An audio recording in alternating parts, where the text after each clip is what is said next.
السلام علیکم ورحمۃ اللہ وبرکاتہ۔ بسم اللہ والصلاۃ والسلام علی رسول اللہ۔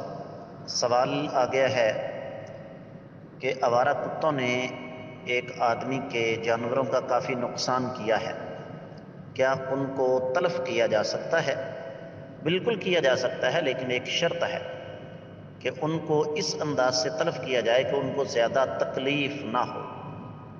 اس کے لیے بہترین طریقہ یہ ہوتا ہے کہ محکمہ جو زراعت ہے یا محکمہ حیوانات ہے، ان کی طرف سے آپ کو باقاعدہ طور پر ایسا زہریلا مواد ملتا ہے جو آٹے میں یا گوشت میں ملا کر ان کتوں کے سامنے رکھا جائے تو وہ بڑی آسانی کے ساتھ مر سکیں گے۔